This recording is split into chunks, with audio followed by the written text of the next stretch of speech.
everyone, in this second video for the month of October, I am talking about creating your own unit. One of the beauties of homeschool is that you can really narrow things down and really tailor the instruction to your child based on their interests. So I'm going to just go through and kind of talk through the process that I use when I am creating a unit. My daughter is almost 10 and she is very adamant that she's going to be a veterinarian when she grows up. So I have started to create this unit to help her prepare for that and just learn about animals and things in a fun way that's age appropriate. So it's not always available. Things are not always available, especially for younger kids, depending on what the topic is that you're looking for. I like to use Teachers Pay Teachers, but I like to do the free version because I don't want to pay for something if I don't have to. So you start with a topic, make sure that it's a broad topic, something that interests your child, and then you just kind of narrow it down to more specifically what you are going to teach them.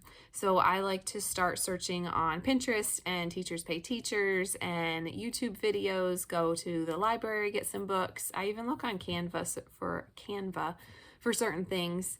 And then you take that kind of bigger idea and you're going to break it down into smaller topics. So these would be like your mini lessons or your lessons.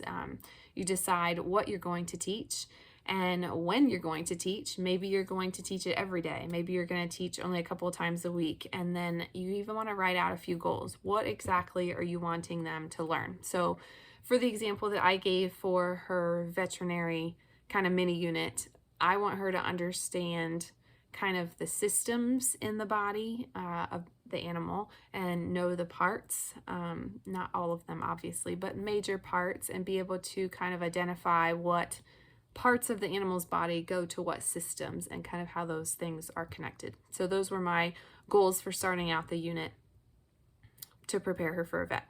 Obviously, we have lots of time, but I thought it would be neat to start when she's younger. Then you always want to incorporate outside whenever you can when you're homeschooling, because it's always nice to get out and get some fresh air.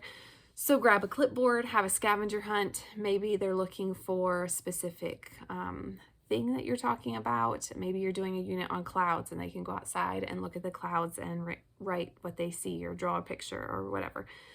You might want to have them build something. Maybe you're studying different buildings or towers and you want to kind of get some STEM in there and give them materials and have them build.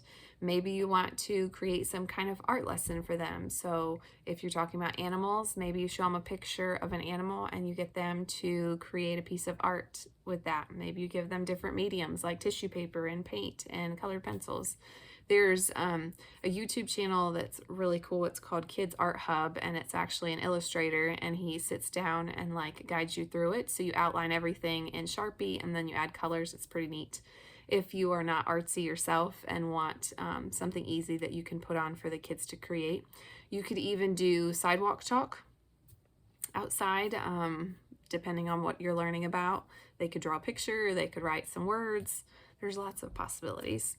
And then you want to decide if you're going to do some kind of culmination, like a culminating activity at the end to kind of wrap it all up. So if you were doing something about maybe clouds, maybe you have some kind of presentation that they do on a specific kind of cloud, or maybe they make a song about the types of clouds. Maybe they make an edible model of clouds, or maybe you're learning about the water cycle and they create something, or maybe you're learning about animals and habitats and they make a little diorama thing. Whatever it is, something to kind of bring closure to the unit is helpful for everyone to see what they learned and kind of have them see what they take away from it.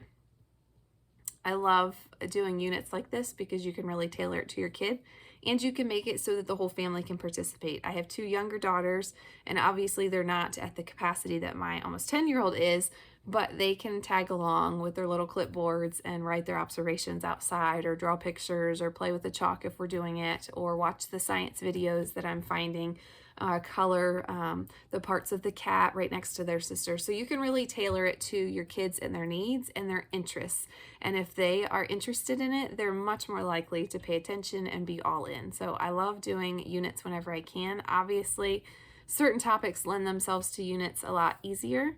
If you don't want to go through all the legwork of creating your own, I'm sure that you can find some online for purchase, especially Teachers Pay Teachers. They have tons of units. I just don't want to pay for them. So if you are pressed for time and you have it in your budget, you could probably find lots of them that you can purchase. I hope they gave you some ideas. If you have created your own unit and I didn't say something that you do, please drop it in the comments so we can all learn from each other.